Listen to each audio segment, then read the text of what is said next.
Contexto Digital. Luis Fernando, ¿cómo estás? Bienvenido, buenos días. Marcela, Manuel, muy buenos días. Muy buen día a todo el auditorio. Bueno, Pues sí, efectivamente, dábamos Marcela, cuenta de esto, Luis Fernando. ¿Qué opinas? pues es muy delicado porque ya han venido desde el 2017, 2016 para acá, las entidades bancarias han tenido que actualizar todo el tema de su firewalls y sistemas antifraude, pero aún así van muy atrasados. Solamente el año pasado a Grupo Banorte le dieron un base casi de 400 millones de pesos. Tú dirías, bueno, pues eso en qué me afecta. Pues sí te afecta porque están tomando medidas donde tú, por ejemplo, no puedes disponer de cierta cantidad de dinero diaria. Esto dice que para reducir esos impactos de fraude o de hackeo, donde extraen o sustraen dinero suplantando a los cuentavientes. Y esto les ha costado muchísimo en los bancos en cuestiones de pérdidas de clientes, pero además en una afectación directa a los usuarios. Como te decía, tú puedes tener 1 millón de pesos en tu cuenta de banco. Imagínate que andas de viaje y quieres sacar 100,000 pesos en un día porque vas a pagar, no sé, a lo mejor un paseo. Y el banco sencillamente no te deja. Dice que nada más puedes retirar 50,000 diarios o bien te limita que cuando estás haciendo la transacción les tengas que avisar a ellos para poder hacer una transacción en línea. Y si no tienes teléfono y si no tienes internet y si no tienes manera de comunicarte, pues quedas completamente varado. Les está pegando durísimo a todo al sistema financiero. Recordemos que el sistema SPEI también ya fue hackeado. Fue cuando menos inutilizado el servicio, que es hasta donde llegamos con el reporte también del año pasado, donde dicen que no hubo sustracción de dinero, pero que sí hubo suspensión del servicio. Uh-huh. En fin, hace falta que las entidades bancarias de este país se pongan las pilas y sobre todo inviertan en tecnología, que es donde no han querido. Para darte un dato contundente, Marcela, el 99% de los cajeros automáticos de este país todavía tienen Windows 7. Uf. Imagínate nada más, ¿sí? Y ese Windows 7 ya fue desechado por Microsoft, ya no da soporte, ya no da parcheo de nada, pero derivado de que estos bancos siguen utilizándolos, ha generado últimamente esos parches. Pero nada más para que te des idea de cómo esos negocios no le quieren meter ni tantito, ¿eh? Ahorita están metiéndole porque ya los rebasó esto, porque están teniendo pérdidas millonarias y ahora sí, pues no les queda de otra. Uh-huh. Bueno, no quiero desviar el tema que nos traías preparado para la mañana de hoy, pero sí creo que es muy importante que estemos muy alertas y que hagamos más énfasis en salvaguardar nuestras contraseñas, el uso de nuestras tarjetas, etcétera, porque esta pandemia ha servido también para que muchos que están súper guardados estén ideando cosas. Es correcto, y precisamente por eso la preocupación de las entidades bancarias, ¿no? Hoy 2020 se cuadruplicó los fraudes bancarios en línea y ese es el dato que nos dice pues por dónde se está moviendo todo esto, ¿no? Uh-huh.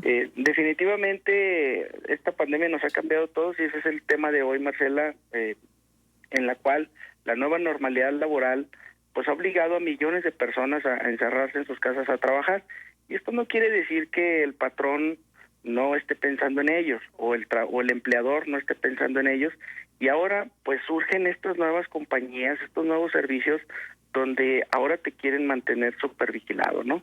Ultra vigilado y controlado de qué estás haciendo en tu casa, si en verdad estás trabajando, si en verdad estás devengando tu sueldo. Y hay herramientas que te decía ahora las empresas están pidiéndole a los trabajadores, o incluso aún no se los piden, sino se los instalan en sus equipos de cómputo para mantenerlos monitorizados. Hay empresas como HubStaff, que es un software que registra todo lo que haces en el teclado, los movimientos del ratón, a qué sitios web visitas. Hay otro que se llama Time Doctor, que va un poquito más allá porque toma ya videos cada 10 minutos para verificar que los empleados estén frente a la computadora trabajando.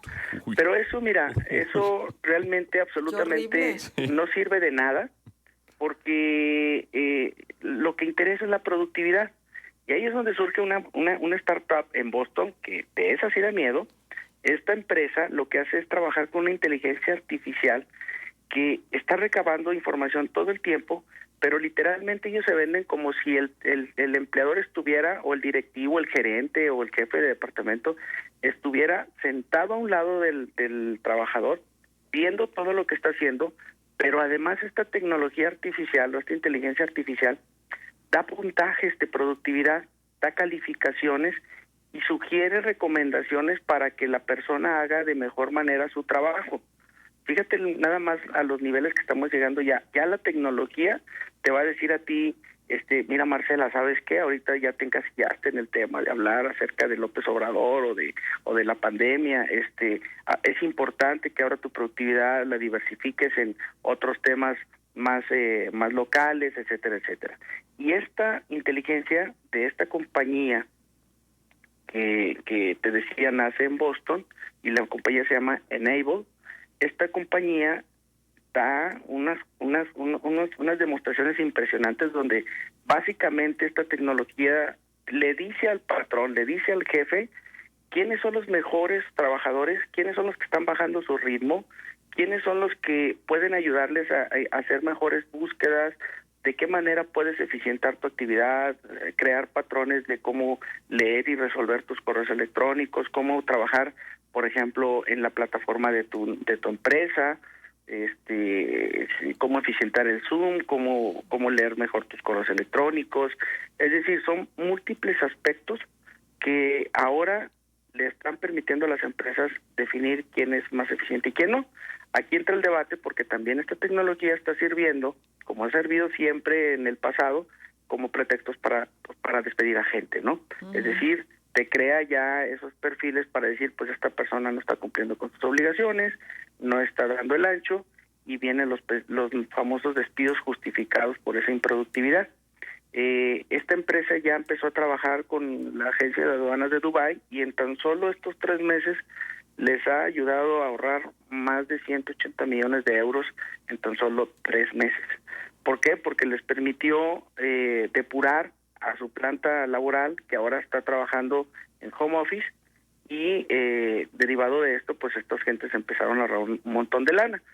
Imaginemos esta tecnología puesta en las entidades de gobierno, sería interesante verlas, a ver si podemos adelgazar un poquito la burocracia, ¿no crees? Oye, y pues ahí como un instrumento para la austeridad republicana, ¿no? En lugar de quitar computadoras y limitar la electricidad y el agua en los baños, como en la Secretaría de Economía también, ¿no? Y en la del trabajo, que también marcharon algunas computadoras. ¿Esto se puede ajustar a las diferentes actividades, Luis Fernando, o solamente se puede circunscribir alguna que otra que sea más operativa y que sea, por ende, más fácil medir?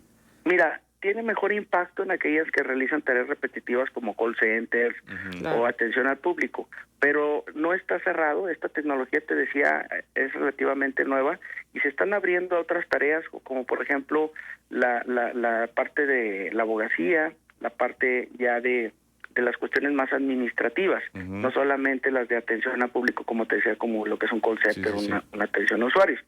Pero la compañía promete, así lo dice, que esto, para empezar, dice que esto ya se quedó para siempre. Dice, esto lo vamos a ver ya, se está moviendo, incluso en el mundo físico se está observando. Estas grandes compañías que vendían antes los departamentos o las oficinas están completamente vacías. ¿Por qué? Porque la gente está trabajando desde sus casas y estos sistemas de monitoreo sí se están popularizando. Acaba de detonarse ese boom de compañías que te prometen que te están monitorizando y demás. Acabamos de ver, por ejemplo, ahora la última experiencia de la Universidad Autónoma de Coahuila, donde generó todos sus exámenes en línea, 100% en línea, no fueron presenciales, y donde se supone pues debes de estar pendientes de quién es el que está contestando el examen y demás. Así que esto es una realidad que llegó para quedarse y efectivamente se está dando en múltiples áreas laborales, Miguel. Perdón, Manuel. Ajá. Oye, Luis Fernando, déjame preguntarte algo, pero es que mira, no somos robots. Sí, y entonces no se puede estar midiendo un día y otro como si fuera lo mismo. Y además, dentro de la misma oficina, sabemos muy bien que hay muchos tiempos muertos, pero también son a veces tiempos necesarios como para que la persona pueda continuar con un ritmo de trabajo y de productividad. Me parece totalmente impersonal esas evaluaciones, ¿o tú cómo los consideras? No es moral, Marcela, no es moral porque coincido contigo. contigo, somos seres orgánicos que no somos una maquinita que llegamos de 8 a 4, de 8 a 5 y nos ponemos a trabajar como locos, sino la mente humana necesita esos pequeños breaks para poder seguir razonando y siendo productivos. De hecho, lo que se está viendo es que o los críticos de estas tecnologías están mencionando que lo que estamos viendo son esfuerzos para convertir al ser humano en una máquina antes de que la máquina lo sustituya. Es decir, estamos analizando los patrones de los seres humanos para poder aproximar ahora a los sistemas, a la tecnología, para que vengan a suplir a las personas. Por eso esta parte obsesiva, pero no perdamos de vista que los negocios son negocios y las empresas siempre buscan cualquier excusa para poder reducir sus márgenes. Hablo de empresas que a veces no tienen esa ética que se requiere, ¿no? Que no piensan en la persona, no piensan en el ser humano, sino simple y llanamente están pensando en números y cómo multiplicar sus ganancias. Absolutamente. Oye, nos dicen aquí por WhatsApp, buen día, para realizar el control de las computadoras mediante un software instalado en su máquina, eso solamente se podría si la computadora es brindada o prestada por la empresa. Mira, esa es una buena pregunta y esto abre un gran debate. Creo que nosotros como ciudadanos a veces desconocemos cuáles son los derechos humanos que contamos. Mira, ahora con la pandemia, efectivamente nos mandan a guardar en casa y el gobierno le recarga toda la obligación al patrón para proveerle dice la Ley Federal del Trabajo, que tú le tienes que proveer todos los medios a tu trabajador para poder ejecutar su trabajo. Es decir, ¿quién me va a proporcionar un escritorio, una silla, una computadora, el internet en mi casa? ¿Dónde voy a adaptar el espacio para poder realizar adecuadamente mis labores? Si te dedicas a usar una computadora, pero si eres un mecánico, ¿a poco vamos a comprarle herramienta a cada uno de los mecánicos para que desde su casa lo hagan? Es decir, hay tantos huecos en la ley que ahorita el gobierno federal y en general el Estado mexicano le ha delegado a los patrones completamente esa obligación y los patrones ahora también se la recargan con los trabajadores. Oye, pues ahí adáptate como puedas, ¿no? Yo no te voy a pagar en internet, muy a fuerzas no te puedo dar una laptop o no puedo yo mover mi computadora de la oficina a tu casa porque si el día de mañana te despido, ¿cómo me la entregas? Igual ya no me la entregas. En fin, ahí hay unos huecos muy grandes que son dignos de debatir y sobre todo que están muy marcados en tratados internacionales que ha firmado México y que ya ahí marcan qué debes de hacer en este tipo de casos de contingencias y que ahorita en verdad estamos muy alejados de resolver este problema como actualmente se está atendiendo por parte tanto de las autoridades como de la parte patronal. Bueno, ¿y qué puede hacer, por ejemplo, el empleado si considera que algo se está transgrediendo de sus derechos humanos a través de la observación que se hace de su trabajo, por ejemplo, con un programa de estos que tú estás indicando, o el monitoreo de su comportamiento digital?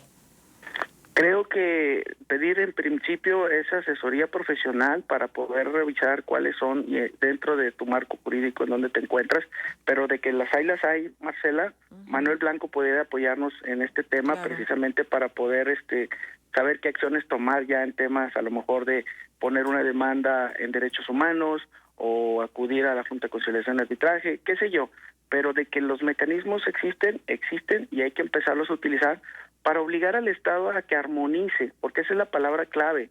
Tiene que armonizar todos nuestros derechos. Ningún derecho está por encima de otro. El derecho a la salud no está por encima del derecho al trabajo. Tienes que armonizarlos, tienes que adaptarlos para que todos convivan y no te quiten un derecho por darte otro. Y eso es lo que está sucediendo ahorita en la gran mayoría de nuestras actividades de encierro con la pandemia. De esta manera, ya tendríamos que estar pensando en cómo el legislativo empieza a armonizar esas leyes para que se armonicen, se convivan cada una de estas leyes o estos derechos que ya tenemos, ¿no? Porque se va a la fácil por el miedo, simplemente por el miedo. Ya lo vivimos con el tema de la inseguridad, nos prohibían transitar, nos encerraban y ahí estaban violando derechos humanos básicos. Después creemos que esto es normal y no es así. El gobierno tiene que adaptarse, tiene que adecuarse y tiene que armonizar el resto de las actividades para que una no transgreda a la otra. Muy bien. Pues muy interesante, como siempre, tu participación, Luis Fernando. Abres puertas que tenemos que explorar para que tengamos también esta tranquilidad de saber que la condición en la que estás trabajando desde el respeto de tu libertad y de tus derechos humanos. Sin duda alguna, y sobre todo también con la nota que da hoy también el gobierno del estado, donde las clases de los niños de educación básica vuelven otra vez a ser en línea, y esto también implica cómo estar trabajando con los maestros en línea, que también los están estresando bastante, ¿eh? Les piden un montón de reportes diarios, evidencias, para comprobar que están trabajando. Muy bien, pues muchas gracias otra vez, Luis Fernando. Siempre un gusto tenerte acá. Te localizamos en redes sociales, ¿cómo? Estamos en Twitter, en Gallardo Luisfer. Gracias por la oportunidad de platicar con ustedes. Gracias, Luis Fernando. Hasta pronto. Son las 8 de la mañana con 43 minutos, 24 grados centígrados. Sí, importante dar cuenta de